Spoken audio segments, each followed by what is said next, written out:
নবীর ইসলামকে নিয়ে কেউ মিথ্যা প্রচার করলে ওই মিথ্যাটাকে খনন করার জন্য আমাদের মতো যারা লড়াই করছে তাদের পাশে চতুর্দিকে ঘিরে ঢাল হয়ে দাঁড়িয়ে যান। না হয় আপনাদের চোখের আড়ালে উলামাদের উপরে জুলুম বেড়ে যাচ্ছে, তাদেরকে অত্যাচার করা হচ্ছে, তাদের উপরে স্টিম রোলার চালানোর প্ল্যান চলছে, কিন্তু আপনারা যদি তাদের পিছনে ঢাল হয়ে ঘিরে দাঁড়ান, এই জমিনের উপরে কোনো মা এমন সন্তানকে জন্ম দেয়নি মুহাম্মদ রাসূলের গোলামদের মোকাবেলা করে কামিয়াবি হতে পারবে।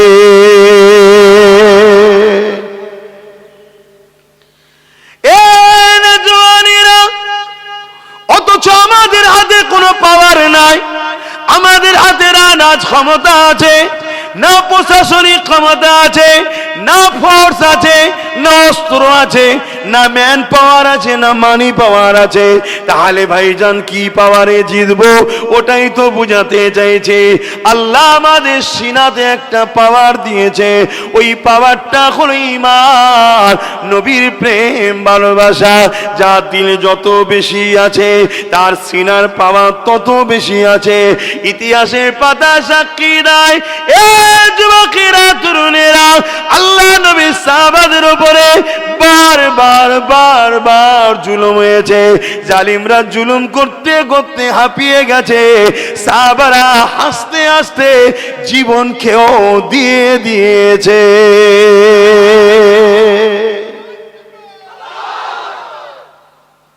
এক সাহাবী উহুদের ময়দানে গেছে, হঠাৎ করে সাহাবীর নজরে এসছে আমার নবীকে একজন তীর নিক্ষেপ করার জন্য টিপ করছে, মানে টানছে ধনুকটা, আর আল্লাহর নবী খালি হাতে দাঁড়িয়ে আছে।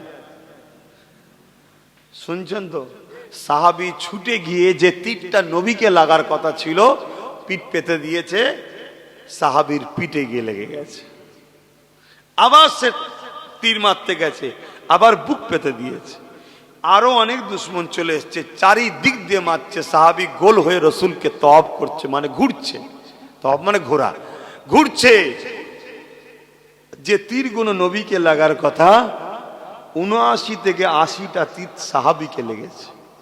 হে যুবক, আমরা কি পারবো?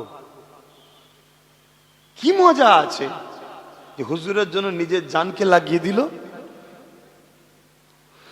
আল্লাহ নবীর সাহাবারা চলে আসলেন, জালিমদেরকে হটিয়ে দিয়ে আমার নবী পাককে ঘিরে ফেললেন।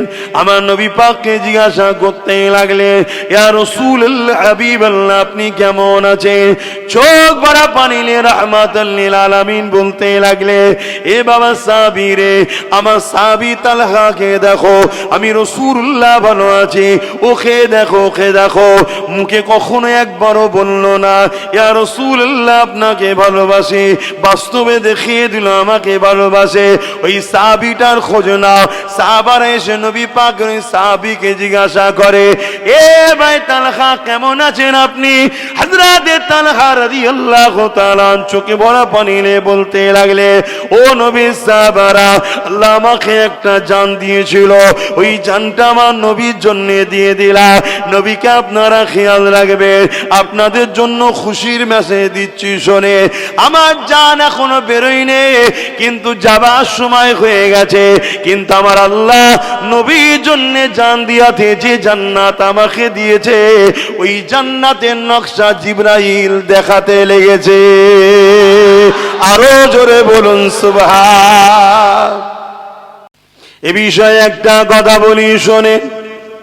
আল্লাহর ওলি জামানার মোজাদে দাদা হুজুর পীর কেবলার খাতে এক মুসলিম ঘরের ছেলে এসে হাতে হাতে ইমানের কলেমা পড়ে যায়। নাম ছিল প্রতাপ চন্দ্র সেন। দাদা হুজুর পীর কেবলা তিনার নাম দিলেন আব্দুল মুমিন। ভাই, আমি একটু দাদা হুজুরের কথাটি এসছে বলছি, অসুবিধা নেই তো? কেন আমি বেশিরভাগ জায়গায় হুজুরের নবীর কথাই বলি, কিন্তু দাদা হুজুর কি নবীর বাইরে? নবীর আওলাদ হয় দাদা হুজুর, বলুন সুবহানাল্লাহ, বংশের আওলাদ। তরুণেরা, হযরত আব্দুল মুমিন রাহমাতুল্লাহ আলাইহিকে আমার মুজাদ্দিদ জামান জানিয়ে দিলে, এ বাবা আব্দুল মুমিন রে, আমি আবু বকর তোমাকে হুকুম করে দিলাম বিশ্বে ওলি আল্লাহদের মাজার গুলোকে ঘুরে ঘুরে ঘুরে ঘুরে আসো। অনেক বড় কথা, আমি যেটা মূল বুঝাতে চাইছি, সব জায়গা ঘুরে যখন দরবারে আসলে আমার মুজাদ্দিদ জামান কিছুক্ষণ বসাবার পরে ওনাকে আবার সবক দিয়ে বলতে লাগলে, বাবা তুমি লোকালয় ছেড়ে দিয়ে জঙ্গলে চলে যাও, ওই জঙ্গলে গিয়ে আল্লাহর দাসত্ব করো, আল্লাহর যিকিরে ধ্যানে তুমি মগ্ন হয়ে যাও। হযরত সুফি আব্দুল মুমিন রাহমাতুল্লাহ আলাইহি মুর্শিদ পীরের হুকুম শোনার পরে ওই জঙ্গলের দিকে যখন যেতে লেগেছে, গভীর জঙ্গলে যখন ঢুকে যেতে লেগেছে, একই অশ্রু বাঘ আগিয়ে আগিয়ে আসতে লেগেছে। আব্দুল মুমিন রাহমাতুল্লাহ আলাইহি এই বাঘকে দেখে কিন্তু ভয় খায়নি। তুমি আমি হলে ভয় খেয়ে যেতাম, কেন আল্লাহর ওলিরা আল্লাহ ছাড়া দ্বিতীয় কাউকে ভয় করে না। আর মজার বিষয় হলো এটাই, যাদের দিলে আল্লাহর ভয় থাকে সমস্ত মানুষ তাকে ভয় করবে, সমস্ত জিনিস তাকে ভয় করবে। আর যাদের দিলে আল্লাহর ভয় নেই সে সবাইকে ভয় করবে, সে সবাই তাকে লুটে যাবে।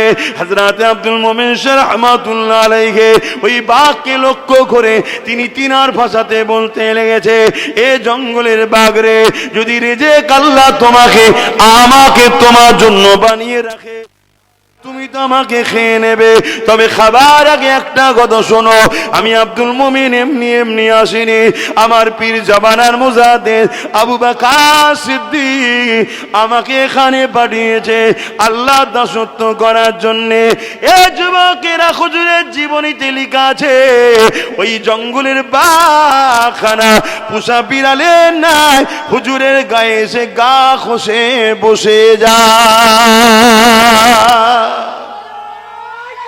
আল্লাহু আকবার। বাপেরা, নজওয়ান তরুণেরা, এ নবী পাকের প্রেমিকেরা, আল্লাহর হয়ে যান, নবীর হয়ে যান। যে দিলে আল্লাহ ও নবী আছে, নবীর প্রেম ও আদম আছে, দুনিয়ার কোনো শক্তি নাই ওই দিলকে দমিয়ে দিতে পারে। এ নজওয়ানেরা, আরো একটা কথা মুজাদ্দিদ জামানের বলে যান, শুনে রেখে দেন।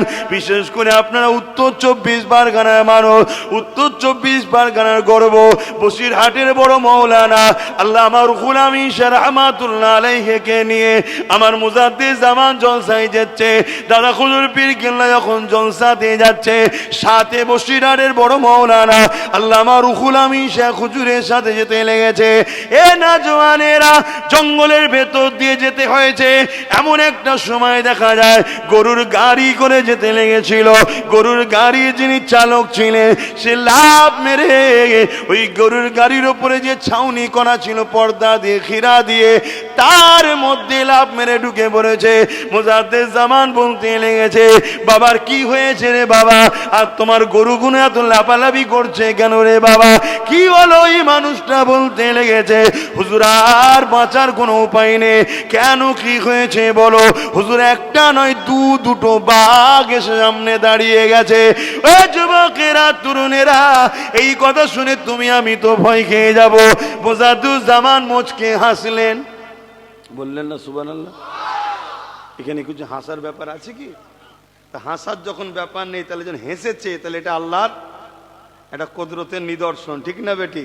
এটা সুবহানাল্লাহ তো বলতেই হবে যে আল্লাহর ওলিরা আল্লাহ ছাড়া কাউকে ভয়, জোরে বলুন, করে না। তো ভাইয়েরা আমার, মুজাদ্দিদ জামান মুচকে হাসলেন, হেসে কি বললেন, এ বাবা, এত চিন্তা কিসের? জঙ্গলের বাঘ এসেছে, সামনে দাঁড়িয়েছে, আমি আবু বকর, আমার কাছেও বাঘ আছে। বলবেন না সুবহানাল্লাহ? অনেকে বাঘ বলতে কি বোঝায়, মানে বাঘের যে ক্ষমতা, এই জন্য বাঘের সঙ্গে তাসাব্বা করা হয়। আসাদুল্লাহিল গালিব, আল্লাহর বাঘ হযরতে মাওলা আলীকে বলা হয়। কথা বুঝে আসছে? অর্থাৎ সেই যে পাওয়ার ক্ষমতা, সবাই ভয় করবে। কথা বুঝে, এটা একটা এক্সাম্পল দিবার জন্য। তোমার দাদা হুজুর রহমাতুল্লাহ আলাইহি বললেন, বাবা রুহুল আমিন, একবার মুখটা বার করে দেখাও না, জঙ্গলের বাঘ আবু বকরের বাঘকে একটু দেখুক। আমার তো মনে হচ্ছে এটা মনে দেখতেই সত্যি এসেছিল। বলুন সুবহানাল্লাহ। বসিরহাটের বড় মাওলানা আল্লামা রুহুল আমিন সাহেব পর্দাটা সরালেন, মুখটা বার করলেন, লেজ লাড়াতে লাড়াতে দুদিকে দুটো চলে গেল। জোরে বলুন সুবহানাল্লাহ। আমার মনে হয় সত্যিই মনে হয় দেখতেই এসেছিল যে আমরা তো একবার আবু বাকারের বাঘটা একটু দেখেই যাই। জোরে বলুন সুবহানাল্লাহ।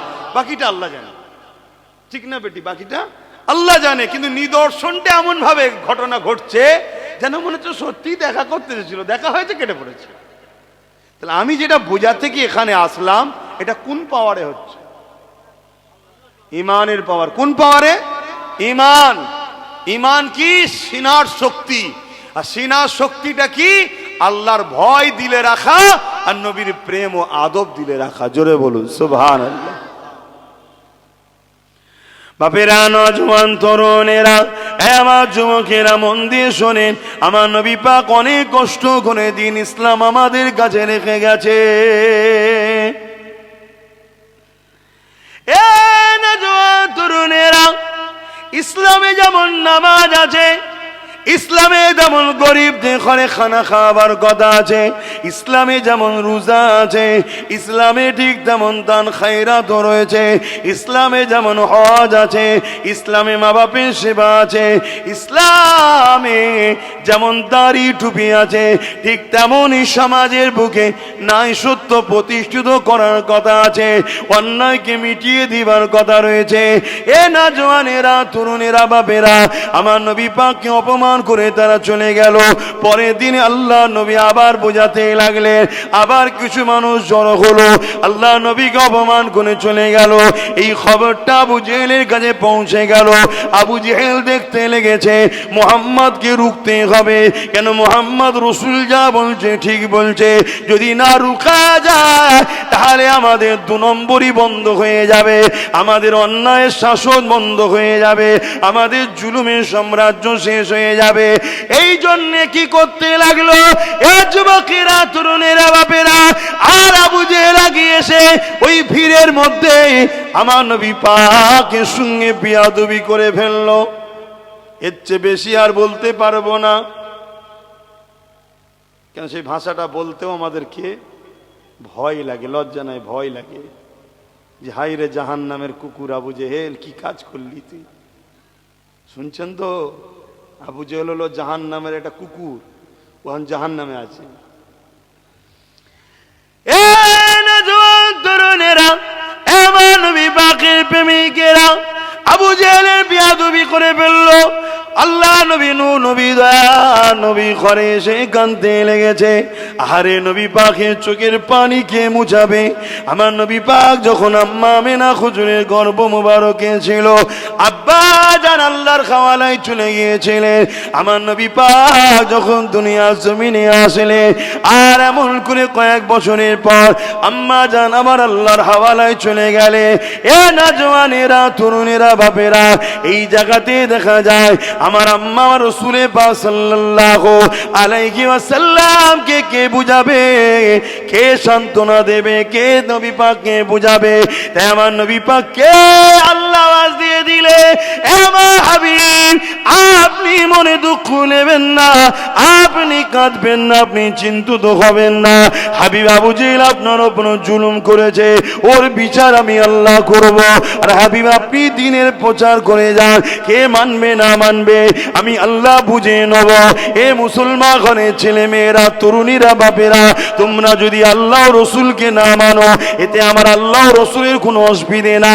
আর যদি তোমরা মেনে নাও, আমার আল্লাহ রসুলের কিছু বেঁচে যাবে এমন কোনো ব্যাপার না।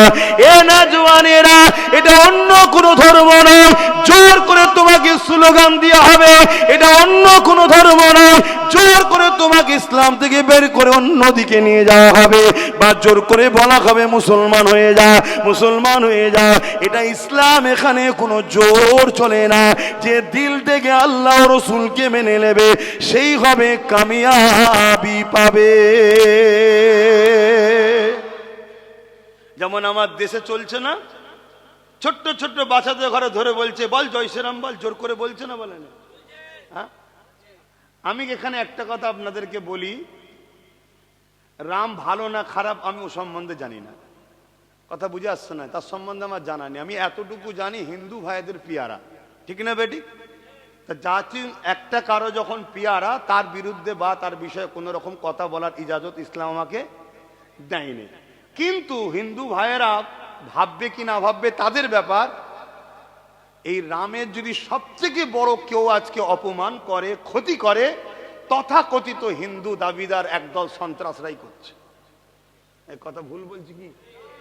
ঠিক তেমনি কেউ যদি মুসলমান সেজে আল্লাহ ও রসুলের পক্ষে দাঁড়াবে বলে আর কোন অমুসলিমকে জুলুম করে যে মুসলমান হও, কলেমা পড়ো, আল্লাহকে ডাকো, সে কিন্তু ইসলামের সবচেয়ে বড় গাদ্দার দুশ্মন। কেন? ইসলামের জোর চলে না। তো ওই বিষয়টা তারা কি করবে না করবে তাদের ব্যাপার, ও বিষয়টা আমার কিছু বলার নেই। কিন্তু এই জুলুম সমাজে ঘটছে না ঘটেনি? কিন্তু ইসলামে এই জুলুম করা কি হারাম, চলবে না। তুমি কোনো অমুসলিমকে বলতে পারো না এ আল্লাহ একবার বল, না তুমি মেরে ফেলবো।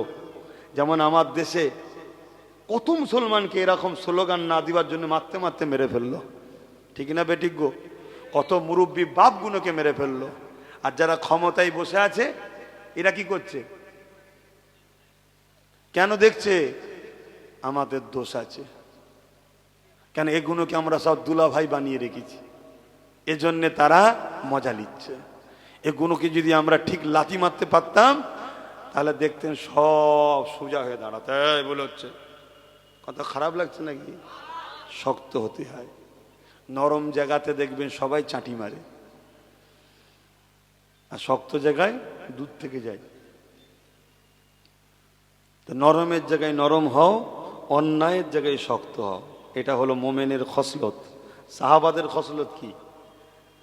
সাহাবা হুজুররা অমুসলিম হলেও বিপদে যদি কেউ পড়তো তার পাশে দাঁড়াতো, আর মুসলমান দাবিদার হয়েও যদি কেউ অন্যায় করতো সেখানেও কড়া শক্ত হয়ে দাঁড়াতেন।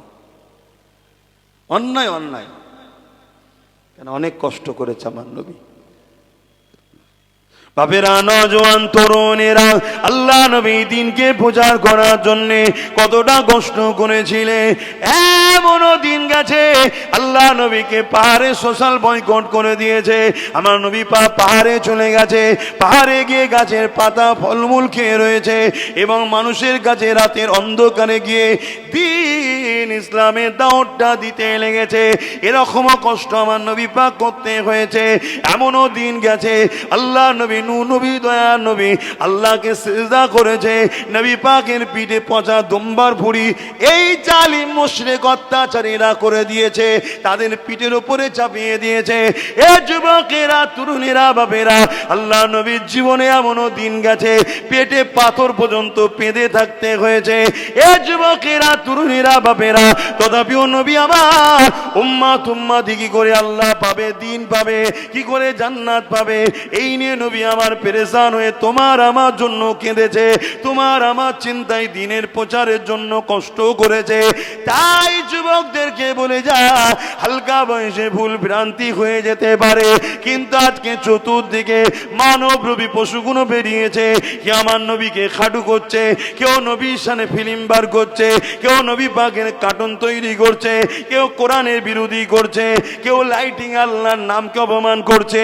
এইভাবে চারিদিক ধরে আমার ইসলামকে গালিগালাজ করতে লেগেছে। এ যুবকেরা, তরুণীরা, বাপেরা, এই জায়গায় ঠান্ডা মাথায় এমন করে নিজের অধিকারকে বুঝে নিবার জন্য, নিজের ধর্মের সম্মান মর্যাদাকে বাস্তবায়নের জন্য তোমাকে আমাকে সংগঠিত হতে হবে। না হয় দুনিয়া জমিনে লাঞ্ছিত আল্লাহ করবে, আর পরকালে আল্লাহ জাহান্নাম দিয়ে দেবে। কেন? দুটো হাত দিয়েছে আল্লাহ, তুমি দুনিয়া জমিনে নিজের কারবারে লাগালে, নিজের প্রয়োজনে লাগালে, সব ঠিক আছে। এই দুটো হাত দিয়ে আল্লাহর ঘর মসজিদের জন্য, নবীর ঘর মাদ্রাসার জন্য কি করলে, নবীর দিনের জন্য কি করলে, আল্লাহ কিন্তু এই কৈফিয়তটা নিয়ে নেবে। আল্লাহ দুটো পা দিয়েছে, এই পা দিয়ে তুমি দুনিয়ায় ব্যবসা বাণিজ্য কারবারে গেছো, ঠিক আছে, আল্লাহ দিয়েছে করো, হালাল ইনকামের জন্য যেতে হবে। কিন্তু আল্লাহ দিয়া পা দিয়ে কবার তুমি মসজিদের দিকে গেলে, কবার ন্যায়ের জন্য মিছিল করলে, কবার কোরআনের জন্য পদসভা করলে, কবার ইসলামের দুশ্মনদের বিরুদ্ধে আন্দোলনে গেলে।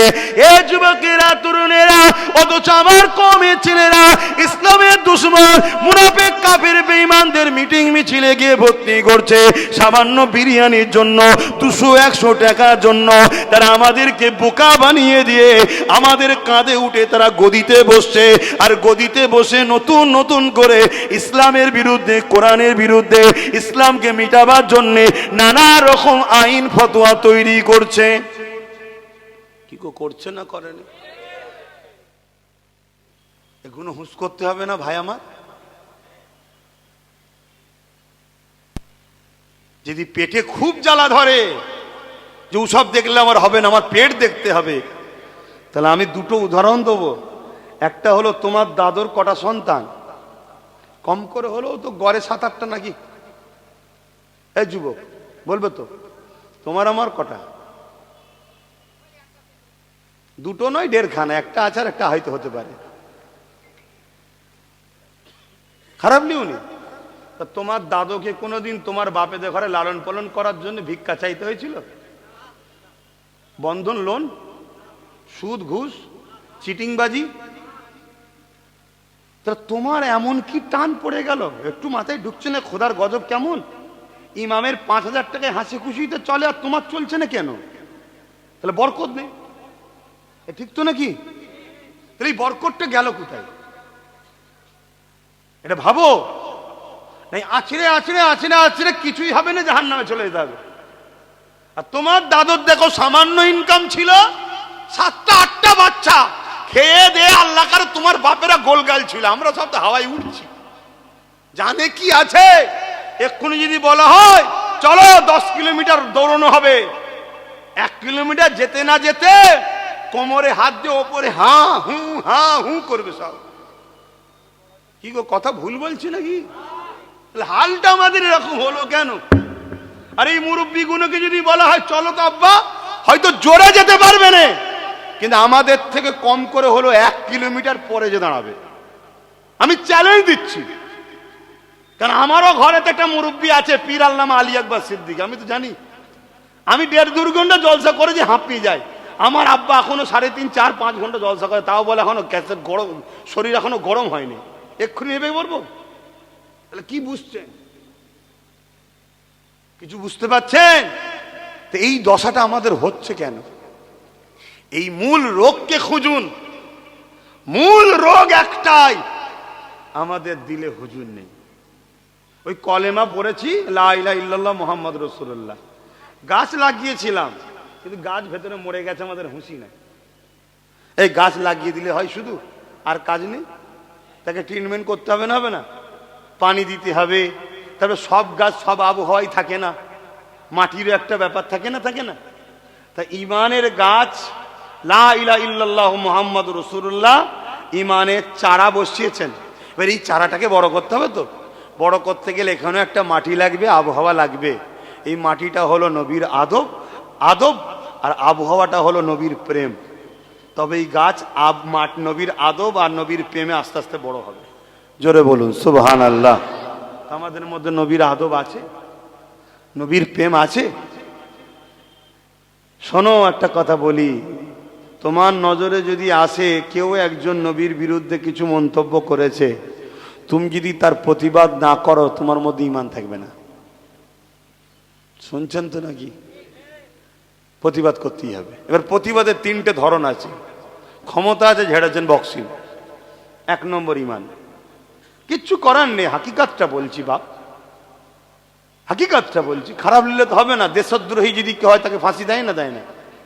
তা দেশের সঙ্গে গদ্দার করলে যদি ফাঁসি হতে পারে, যিনি না হলে কায়নাত হতো না, তার সঙ্গে গাদ্দারি করলে কি হওয়া দরকার? কথা বুঝছেন না? বোঝেন না? আমি কি বুঝাচ্ছি বুঝছেন তো? তার আরো বড় শাস্তি হওয়া দরকার। তো সেই জায়গায় ক্ষমতা থাকলে হাত, যদি ক্ষমতা হাতে না থাকে, তাহলে 2 নম্বর মুখ দিয়ে প্রতিবাদ করো। যদি তুমি প্রতিবাদ করতে না জানো, তোমার এলেম কালাম নাই, তাহলে কমসে কম এখান থেকে তাকে জনমের মতো ঝেড়ে ফেলে দাও, ঘৃণা করো। যা, তোর মুখ দেখবো না, তোর সাথে কথাই বলবো না। কথা বুঝে আসছে? এই 3টের মধ্যে কোনোটা যদি না থাকে, তার মধ্যে ঈমান নাই। তাহলে প্রতিবাদের 3টে ধরন আল্লাহর রাসূল দিয়েছে। আরে একবারও কি মনে পড়ে না সেই রাসূলুল্লাহর কথা, ইনি সারাটা জীবন তোমার আমার জন্য কেঁদেছে, আজও রওজা মুবারকে এখনো কাঁদছে। এ নওজওয়ানেরা, আল্লাহ নবী হায়াতুন নবী রওজা মুবারকে আজও তোমার আমার জন্য কাঁদে। আজ যদি আমাদের যুব সমাজ সোশ্যাল মিডিয়ার পিঠ ধরে, সোশ্যাল মিডিয়ার বক্তব্য ধরে, তাহলে মনে রাখবেন এই দাড়ি টুপি লেবাসে হাজারো মুফতি মৌলানা ঘুরে বেড়ায়, যাদের লক্ষ্য হলো ইমানটাকে চুরি করে নেওয়া, তাদের আকীদা হলো রাসূলুল্লাহ মরে গেছে, নবী যখন মরে গেছে তাহলে তোমার তো নবীর উপরে আর দরদ হওয়াটা স্বাভাবিক নয়। কিন্তু আমার আল্লাহ জানিয়ে দিলেন আমার নবী পাকের স্ত্রীরা হলো তোমাদের জন্য মা। কার মাকে তোমাদের জন্য বিবাহ করা খারাপ, কেননা জিনার স্বামী কখনো মারা যায়নি, ওই নারী দ্বিতীয় বিবাহ হতে পারে না। এ যুবকেরা, আমার রাসূলুল্লাহর খালিয়া আমাদের আম্মা জানো বটে, এবং আমার রাসূলুল্লাহর সঙ্গে তিনার স্ত্রীদের এখনো নেকা রয়েছে, কেন নবী আমার মারা যায়নি।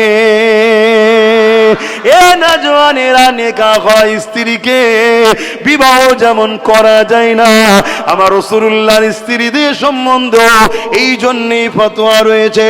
এ যুবকেরা, তরুণীরা, বাপেরা, আমার নবী পাক আজও রওজা মুবারকে তোমার আমার জন্য কাঁদতেছে। এর একটা তারিখে হাদিস শোনায়, শুনে রেখে দাও। এজিদ যখন ক্ষমতায় বসেছিল জোর করে, ওই জালিম অত্যাচারী জাহান্নামের কুকুর এজিদ আমল করে ইমাম হোসেন হুজুরের বিরোধী করেছিল। আর মদিনাবাসীরা যখন শুনতে পারল এজিদ মোমেন হোসেনের বিরোধী করতে লেগেছে, এই মদিনাবাসীরা এজিদের বিরুদ্ধে যখন কথা বলল, সঙ্গে সঙ্গে এজিদ কি করলো, এমন করে মদিনার শরীফে সৈন্য পাঠিয়ে দিয়ে 3 দিন অত্যাচার জুলুম করেছিল। কেন করলো? মদিনার মানুষেরা যখন খবর পেল এজিদ হোসাইন হুজুরের বিরোধী করছে, তাই তারা শাসকের বিরুদ্ধে গিয়ে ইমাম হোসাইন হুজুরের পক্ষে দাঁড়ালো। আজকেও আমার বাংলাতে কিছু মুসলমান আছে যারা জালিমদের বিরোধী করে যদি আমাদের পক্ষে একটু কথা বলে, তাদের উপরে জুলুম হয়। এ কথা বুঝছেন না, বোঝেন না? আজও হোসাইনি আছে, আজও এজিদি আছে, এটা ভাবতে হবে আপনাকে। রাস্তা তো দুটো, একটা রহমানের, একটা শয়তানের। সেদিন এজিদ ছিল শয়তানের রাস্তায়, হোসাইন ছিল রহমানের রাস্তায়। সেদিন সাহাবা ছিল রহমানের রাস্তায়, আর আবু জেল, উতবা, সাইবারা ছিল শয়তানের রাস্তায়, আর সাহাবারা ছিল রহমানের রাস্তায়। আজকেও তোমাকে ডিসাইড করতে হবে কারা রহমানের রাস্তায় চলছে, কারা শয়তানের রাস্তায় চলছে, তোমাকে দেখতে হবে। তুই মুসলমান দাবি করবে আর এজিদের সাথ দেবে হোসাইনের বিরুদ্ধে গিয়ে, ও মুসলমান জাহান্নামের কুকুর ছাড়া অন্য কিছু হবে না। আজকের দিনেও যারা রহমানের রাস্তার ক্ষতি করছে, ক্ষমতার জোরে আল্লাহ দিনের বিরোধী করছে, তাদের পক্ষে তুমি দাঁড়িয়ে, আর হোসাইনি খুদের পক্ষে যারা আওয়াজ করছে তাদের বিরোধী করবে, তুই মনে করবে আমি মুসলমান, নামাজি পড়ি। আরে মুনাফেক ছাড়া দ্বিতীয় কিছু নয়। কথা শুনছেন তো নাকি? খুব ভালো তারে বোঝেন। যুগে যুগে দুটো রাস্তা ছিল, দুটো রাস্তা আছে, কিয়ামত পর্যন্ত দুটো রাস্তা থাকবে। আগামী দিন আসবে, ইমাম মেহেদী আলাইহিস সালাম রহমানের রাস্তার লিডার হবে। এই পৃথিবীতে কয়েক কোটি মুসলমান ইমাম মেহেদী আলাইহিস সালামের বিরোধী করবে, কয়েক কোটি মুসলমান। আলেম উলামা, আবার শুনে রেখে দাও, দাড়িওয়ালা, টুপিওয়ালা, তাহাজ্জুদ পড়নেওয়ালা, সোনা নবীর ভবিষ্যৎবাণী নবী বলে গেছে, তারা বিরোধী করবে ইমাম মেহেদী আলাইহিস সালামের। বিরোধী করে কাদের সাথ দেবে? কানা দাজ্জালের সাথ দেবে, অর্থের লোভে, অর্থের লোভে। তাহলে আজকে আমার বিরোধী করবেন, এটা অসম্ভব কি? আজকে দাজ্জালের চালাদের থেকে টাকা নিচ্ছে, কথা বুঝছেন না, বোঝেন না? রাস্তা দুটো, রাস্তা দুটো, খুব ভালো করে ক্লিয়ার হয়ে যান। কেন নামাজ 73টা দল হবে, 72 দলেও নামাজ থাকবে, তারপরেও জাহান্নামে যাবে। নামাজ, রোজা, হজ, যাকাত, দান, খায়রাত 73টা দল হবে, 73 দলে থাকবে, তারপরেও 72 দল নামাজ, রোজা, দাড়ি, টুপি, কোরআন তেলাওয়াত, মসজিদ, মাদ্রাসা ইমাম মুফতি মৌলানা মুফাদ্দিস মুহাদ্দিস বুখারী পড়া মুসলিম পড়ানো তারপর জাহান্নামে যাবে। কারণ কি? তারা ওই শয়তানের দলের দলদাস হয়ে যাবে। শাররুল উলামা আর খায়রুল উলামা, তারা ওই বুরাই আলেম থাকবে, তারা দুনিয়ার তাগুতি শাসকদের দালালি করবে ধর্মের নামে, কমকে কন্ট্রোল করবে, কম যেন জালিম বাদশার পিছনে লেগে না যায়, এজন্যই দালালগুলোকে মুখিয়া হিসাবে সামনে রাখা হবে। আর এই দালালদের ঘরে মাঝে মাঝে শাসকের হাড্ডি দেবে, খা আর তুই খা আর তোর কমকে ট্যাকেল কর, আমার বিরুদ্ধে না লেগে যায়। কথা বুঝছেন না? বুঝুন, আমার কত কষ্ট হচ্ছে। ধর্মের ব্যাপার চলছে বাপ, এখানে ধর্মের ব্যাপার চলছে না। এতদিন রুজি রুটি পেটের ব্যাপার ছিল, তুমি সাথ দাও না দাও আলাদার ব্যাপার, কিন্তু এখন ধর্মের ব্যাপার এসে গেছে। এখানে গাদ্দারি হলে পেটের ব্যাপার না, ঈমান চলে যাবে। তুমি যদি মনে করো আরে দুনিয়ায় কে আমার কি করবে, আরে দাঁড়াও,